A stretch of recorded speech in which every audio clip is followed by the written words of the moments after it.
What is up, ladies and gentlemen? Welcome to the channel. My name is Michael and I hope you are having an awesome day. So recently I had just released Sabaton 82nd all the way. The song was a live performance that just come out the day that I recorded it, which was 2 days ago, I believe. Anyways, I was eager and I just reacted to that video right off the bat. Now, what I like to do with Sabaton is I actually like to go and watch the history and then react to the song. That way there's some historical context for me. Now, that being said, I really enjoy World War II. I could consider myself an amateur historian. Quite a bit I need to learn, so watching these History Channel videos, in a sense, are very, very thought-provoking and very interesting, to say the least. So, stay tuned. Let's get into it. And I'm Joaquin from Sabaton, and this is Sabaton History. Yeah.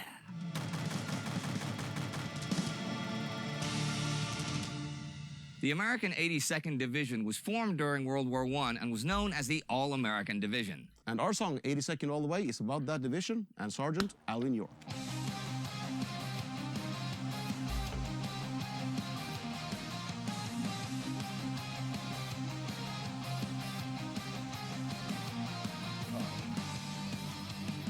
For the poor of the United States in the 19-teens, life was tough everywhere. But deep in the Smoky Mountains in Tennessee, where people lived in small communities, distrusted outsiders, and carried guns and knives wherever they went, violence was omnipresent. Growing up as an impoverished farmer's boy there, Alvin York was used to the harsh environment, where people would solve their social tensions or take out their frustrations by drinking, gambling, and brawling. He was no exception, but in 1915, he forsook his violent past and dedicated his life to the Church of Christ. Fast forward 2 years. News of America's entry into the World War reached the little mountain community slowly, and it was not until early June 1917 that the call came to register for the draft. York sent his draft card back, having written on it, "I don't want to fight," and even wrote a letter explaining his religious beliefs that wouldn't allow him to join the war. But the draft board rejected his letter, arguing that the Bible was kind of open to interpretation, and war was a big part of it anyhow. York was left with no choice and was sent to join the 82nd Division for basic training in February 1918. Today, the 82nd is famous for its deeds as an airborne division in the Second World War. But back in 1918, they called it the All-American Division, made up of men from all over the states. At first, it had been Southerners like York, but soon the Wow. I mean, so I have several friends who are, veterans, really good friends of mine, and then, my family is a bunch of veterans. And when you ask them right off the bat, "Oh, where'd you serve? Where'd you serve?" It's instant, just, "Oh, I served." Da, da, da, da, da. And there's this element of pride and just really that tenacity and, "Yeah, that's what I did. What'd you do, bro?" And here in the 82nd, you could just tell and just feel "Oh my gosh, this pride and this, this tenacity is building up," and you could just fully feel it in what they're saying. And this Alvin York is going to be all about it. division was filled with men who were considered too troublesome or unruly for other divisions. Many of them recent immigrants from Europe who hadn't been in the country long enough to speak proper English. York was not very popular with the others because of his rigid religious beliefs, especially not with his superiors. But he did what he was told, and that was good enough. He was a natural soldier and a remarkable marksman. In the draft of 1917, a man from Tennessee. Overseas to the trenches he went, from the land of the free. By September 1918, York and the 82nd were in France and had taken part in the Saint-Mihiel offensive. They now prepared to join the great Allied counteroffensive that was to break the German positions in the Argonne Forest. On October 3rd, near the ruins of the village of Varennes-en-Argonne, they marched out. French artillery batteries were shelling the forest, though, and were unknowingly hitting their own troops trapped there. There were even rumors of a lost battalion of men that was surrounded and about to be wiped out in those woods. The American public was waiting for such a story. The big press agencies wanted eyewitness stories from the reporters, and there was a lust for sensation among the public back home, which knew little of the war in Europe and hungered for news and first-hand accounts. For the reporters, it mattered little whether the story was about a hero or was a tragedy. Either made good headlines. But no. Even back then, over 100 years ago. Didn't matter if it was good or bad news, they just wanted a headline. Isn't that something that's kind of relevant in these days? No one could have guessed they were so close to the two biggest American stories of the war. It did not take long for York's battalion to find the enemy. As the doughboys surged forward, they were hit by heavy fire from machine guns and mortars from a place identified as Hill 223. This was a major German position, and York's men were to cover the flank as the hill was taken. But as they were about to mop up resistance in the woods, a German counterattack struck, driving them back up the hill, where a ferocious battle for the crest was fought. The Americans prevailed, but York found himself standing at the top of a hill, surrounded by the dead and wounded. Sleep did not come easy after that, but York sought refuge in the Bible. Through shells of death with all their agitation, thou wilt protect me if I will only trust in thy grace. Bless thy holy name.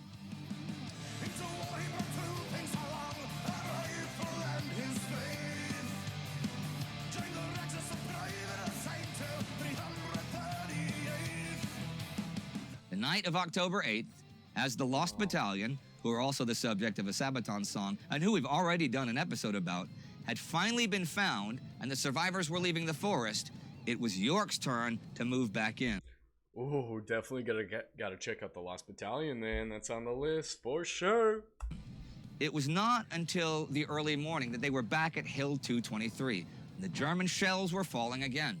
Under heavy gas attacks and mortar fire, panic began to rise. But panic is best fought off by action. Bayonets first, they rushed into the woods. York's platoon was cut in half by a German machine gun, and the survivors broke off the attack. Despite the terror, York rallied his squad and moved through the thick undergrowth and thorny bushes in an attempt to outflank the enemy position. But the forest was a maze, and the squad soon lost all sense of direction. As they emerged from the next line of bushes, they encountered two German medical orderlies. After a shared moment of disbelief, the Germans bolted. York's men, cursing and firing, gave chase. Running through the woods and thick bushes, they unknowingly went deep into German territory. Wow. Having lost the German medics, they emerged in a small clearing with dozens of German soldiers in front of them, chatting or having a meal. A lot of them were shirtless. But as they noticed the Americans with their menacing rifles and bayonets, they threw everything to the ground and threw up their hands into the air. York and his men, greatly outnumbered by their new prisoners, were about to search them when they were spotted by a German machine gun nest. Oh, wow. They must have been overzealous bastards because they began firing into the crowd, hitting friend and foe alike. In the chaos of bullets and screams, York's best friend in the battalion was hit and went down in a pool of blood. That was it. The mild-mannered, God-fearing, Bible-reading Alvin York simply snapped, and anger and fury took over. As everyone else scrambled for their lives, York dashed forward, rifle in hand. He pushed up the hill, circling around the machine gun nest until he was atop a ridge overlooking the German position. York raised his rifle and pulled the trigger. One by one, the Germans went down. York killed them without mercy, but with extraordinary precision, until the machine gun was silenced and 19 dead Germans lay around it. As York took a moment to survey his work, another group of Germans burst from the bush. Gosh, that's like the perfect like hero story in a sense. You got this mild-mannered Christian God-fearing man, and then he sees his homie go down instantly, just a switches, and you just see him like, wow, wow. His bayonets first. Caught off guard, York dropped his rifle and drew his .45 pistol. After shooting the leader from just a few feet away, he kept on killing and killing.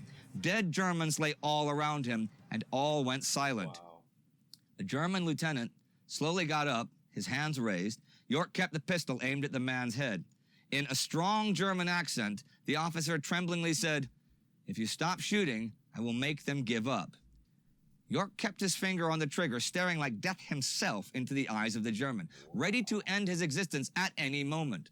Slowly, the German officer took a whistle out of his pocket, blew into it, and then yelled an order towards the bushes behind him. One after the other, German soldiers began appearing from behind the trees and bushes. So did the remaining Americans who had finally caught up with York. Seeing his men, York calmed down for a moment, but then a German soldier threw a hand grenade into the crowd. Wow. He missed York. York did not miss him, shooting the man dead on the spot. The other Germans offered no resistance. Wow. So this man's the original Deadshot. Crazy. They began leading the column of prisoners back down the way they came, guarding them warily as they were clearly outnumbered. They made their way through the maze of woods, and another German platoon crossed their paths. But they were exhausted and astonished by the situation, and they gave up. A short while after that, they encountered yet another group of Germans who raised their weapons ready to shoot. Only York, pressing his pistol in the back of the German lieutenant, convinced him to think again. And all of them, except for one young German soldier clinging to his rifle, dropped their weapons. York shot the boy dead without hesitation. The column continued. Finally out of the woods, they marched to Hill 223, where perplexed American soldiers stood and watched the spectacle of 132 arriving German prisoners captured by York and a handful of doughboys. The story spread among the men, but the American journalists were, for the most part, busy copying the reports coming from the lost battalion, and the newly promoted Sergeant York remained unknown to the American public for quite a while. York was proud of his deeds.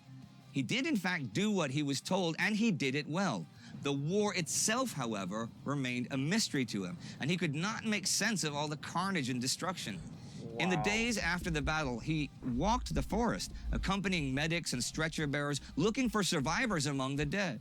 Where did God fit into all of this? Who was to live and who was to die? Mere chance or God's will? Did someone guide his hands in this? It was not until April 26, 1919, over half a year later, when the Saturday Evening Post published York's story through a journalist that had heard of him in France a few months earlier. Basically overnight, Alvin York became one of the biggest American heroes ever. He was seen as all-American, as a warrior monk who answered the call to come to America's aid. When York arrived back in the States on May 22nd, he, like the men of the Lost Battalion before him, was greeted with a hero's welcome and was paraded through the streets. Newspapers, magazines, newsreels spread his story far and wide, and he did paid speaking engagements telling his story wherever he went. He received dozens of medals, some from France and Italy, and even the American Congressional Medal of Honor. Money was not an issue anymore, at least for the moment, but York refused many offers from businesses that tried to profit from his fame through advertising. Instead, he would soon return to rural Tennessee and buy a farm, and even open up a Bible school to educate the local youth. Still, though, the thoughts... Wow, this man is literally just the traditional old school, I show up, do my job, come home. I'm not a hero. Humility, intact. And it's crazy, we look at these generations and we call these, these two generations, and then the World War II, those who fought and served, they're like the greatest generations. And then we look at some of these acts and kind of makes you understand why they are labeled that. Of that fateful day would keep him awake for many nights in his life. Once he had forsworn violence and given his life to God and the peaceful teachings of his Christianity. He never wanted to go to war. And once he was there, among all the death and destruction, the war had brought back a side of him that he very much wanted to forget, and he would struggle with that for the rest of his life. Wow. Anyways, go ahead and check out 82nd All the Way. Sabaton is a live video performance, and such a cool little setup and stage they had going on over there. But thank you so much for watching. This has been Sabaton History. I've been your watching host, Michael. Anyways, let me know what you guys would like me to react to in the future. Please be sure to drop that in the comments below. Alvin York, thank you very much for your service. I know definitely something that you didn't want to do, but life often has a different plan for us, and we're just, we just got to walk it foot after foot, step by step. Anyways, stay healthy, stay happy, and have a blessed day. Peace.